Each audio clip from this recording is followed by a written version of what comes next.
What is up, my dashing dudes and darling dames? I am the Hans TV, and welcome back to the subreddit that makes you want to shove your parents' face into the front page of Google and say, "Learn, motherfucker!" It's r/TalesFromTechSupport. Our first headache for the day comes from Connaught Place. It turns out it takes more than 1 hour to learn to use a computer. So, a customer buys his elderly father his first computer. I'm sold, as an add-on, to give him 1 hour of training. We spend the first 20 minutes learning left click, right click. Double clicking is not even in the realm of possibility. He simply doesn't have the motor skills in his gnarled hands.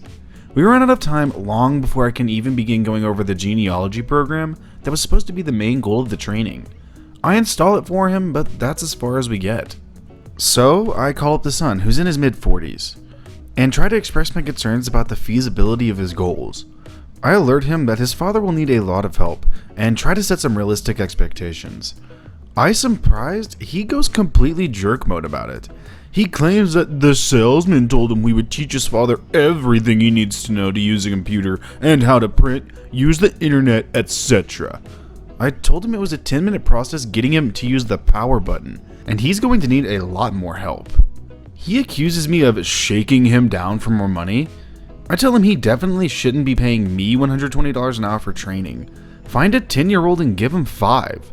He threatens to return everything due to my horrible customer service, unless I keep teaching his father until he has it all down. I told him that I don't have 3 months to spend with him. He continues the verbal abuse over the next few days as he calls in for tech support, claiming all sorts of broken things while I keep telling him it is user error. He nearly explodes in rage one day, as now the keyboard doesn't work. He says he went over to troubleshoot it himself, and random characters would pop up all the time. He brings the computer in and I can't find anything wrong with it, but I give him a free keyboard.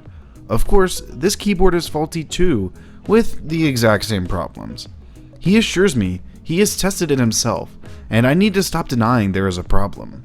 So, I tell him that I need the computer, the keyboard, and his father all together at once. He's ready to kill me at this point and berates the manager and salesman about how I refuse to fix the myriad of problem of this lemon computer. I tell them all I can't fix it without seeing it, but I'm positive it's user error. I feel bad as this old man drags everything in himself. I clear my schedule and set it up right there, and then I ask him to demonstrate the problem in front of me and the manager and the salesman.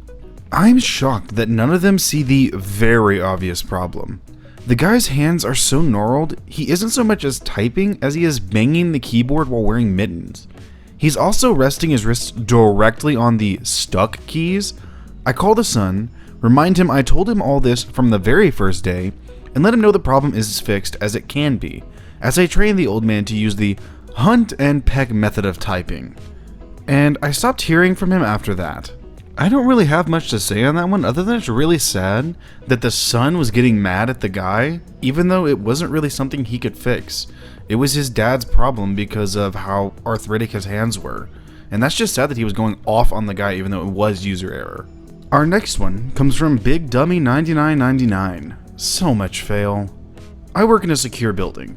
The organization I work for provides support to a much larger organization that makes the rules we follow. No photographs on the premises, PCs are normally locked to desk. There is card or key access in everything except the bathrooms.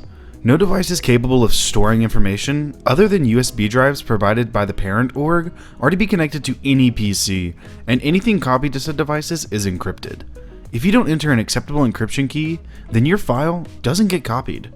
In light of the current situation, we were told that we would be allowed to work from home if possible. There were 200 users at my office, and 199 of us have internet access at home. Our parent agency decided that teleworkers could take their PCs home, but they had to follow all the same rules as if they were in the office. Of course, no one is checking that each PC that was taken off-site is in a lockable room at the user's home. No one is making sure that the users lock their PCs when they go to the bathroom or make a sandwich. On Wednesday, our lone Luddite called the CEO equivalent and asked him if she could take family medical leave since she doesn't have internet at home. CEO equivalent asked my direct supervisor, CIO equivalent, what could be done. My boss's first thought was that she worked from a friend's house. What a great idea! Don't worry about security policy regarding the PC. Don't worry about social distancing, just take that PC to your friend's house and go there every day. For some reason, that idea didn't get off the ground. Could we, as an organization, come up with anything dumber? Second idea, buy a mobile hotspot and use it with the PC. Definitely dumber in my honest opinion. The desktop does not have Wi-Fi capability, so how is that gonna work? Oh geez, my boss had forgotten about that. Third idea, bring the desktop back to the office and let the on-site IT tech, me, tether the user's mobile phone for internet service. I wouldn't even know how to tether my own phone to save my life. I let my boss know that. I also let him know that connecting a phone to the PC is against the agency security policy. A bunch of fiddle-faddle. He has tethered lots of people through his phone, and there have been no issues. I just don't want to do this. Nothing good could come of it, so I broke out my last objection. What about the fact that we were supposed to be practicing social distancing, and I have no PPE? Did the health of the parties cause any concern? Nah, she needs to be able to work. Okay, I could see that he was itching to do everything wrong. I entered a ticket into our system, I included the emails we exchanged, and I set him as the requester. I set a mailroom cart in my doorway, and when she arrived and announced herself with a happy little beep beep, I directed her to the next office door. I had set up a keyboard, mouse, and monitor. I told her to connect everything, and she did. She acted like she had never seen a VGA connector before, but we eventually got it figured out. Then I called my boss. He had her connect her phone to the PC, set it to connect over USB, then look at the VPN software we used to see if her phone was recognized as an available connection. Guess is, it was not recognized. He had us connect to the network via Ethernet. Then he asked me to send him a picture of the display showing what connections were available. I told him that photography is forbidden in the building. He couldn't really argue with that, and it was my only win. I told him that while the iPhone was not detected, the wired connection was available. Maybe the OS just needed drivers, my boss opined. He had our Luddite log in. Everything worked great. Well, until we got a message that said, device blocked due to agency security policy violation. Oops. Oops. Well, I guess that isn't going to work, my boss said. Have her shut down and take the PC home in case we come up with another solution. Okay. Other than her moving someplace with better internet service availability, or putting her up in a hotel, or, letting her work in the office, there are no other solutions. We hung up, she took her PC and left. I wrote my notes in the ticketing system and closed up for the day. This morning I came into work and while eating my Sheets MTO, I read a lovely email from security. The PC was flagged for having an unauthorized device attached to it. It has to be re-imaged. That's not terribly bad, but it sucks that the user has to drive another 60 miles round trip to drop the PC off with me. When I let my boss know about the security violation, he laughed and said, she'll probably have to redo the security training too. I'm glad we're separated by over 200 miles. So what you're telling me is that your boss is the CIO of the company and telling you to deliberately go against security protocols simply so this lady can work from home? What? How? Our final post for the day comes from Iggsy. Finders Keepers doesn't work in IT. Hey all, been a while since I've written one of these, mostly because I moved to a company where my users are generally really great. Not without dumb stuff, but friendly enough that it hardly bugged me enough to write them down. Though there's been bad. But this one just needs to be vented. So, I work for a major supermarket chain at the corporate support side, and during the demonetization virus lockdown, as the store is still open, we need to ensure everyone at corporate can still work to support them. That includes needing someone for the hardware failures, and shipping out new devices. And that's where I come in. I am our man on the ground, loaded with sanitizer and a mask, and requiring every person to be scheduled in so I can get them in and out fast. I'm only helping the people that can't be helped remotely, and I control who comes in and when. There are a few main characters who are me, waving at the audience, the user, a person who I wish I didn't talk to, GC, good colleague, a tier like 0.5 above me on the same team, and good friend that knows his stuff. BC is bad colleague, that person where you feel like they must have some family and leadership to still be here.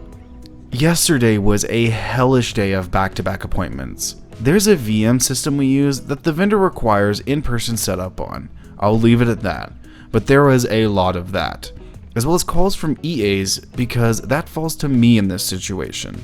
It was exhausting, and some dumb colleagues trying to give me more work didn't help. But it was fine after I eventually got lunch at 2. Or so I thought. I get back and start going through my emails about scheduling appointments, just knocking them out. Until I stop after submitting one because I realized they didn't say they needed that VM setup. They didn't say what it was for. Hey, user, before we schedule, I actually noticed that you didn't at all know what this was about. At about 3, I get a response. Yeah, I already spoke to someone on the phone. I need Windows removed off of a personal Microsoft Surface. I had you guys at the help desk install it so I could get my company's OneDrive and email and stuff, but I'm leaving the company so I need that removed. The person on the phone said I needed to come in and just to email you. I'm screaming internally. Yeah, that isn't something we do. Do you have your ticket for this? Just to note, we do require a ticket for everything. Normal circumstances for some things we do at walk-up, and for these VM setups, they get the permissions confirmed by email first, so I'm scheduling those in and making the ticket then.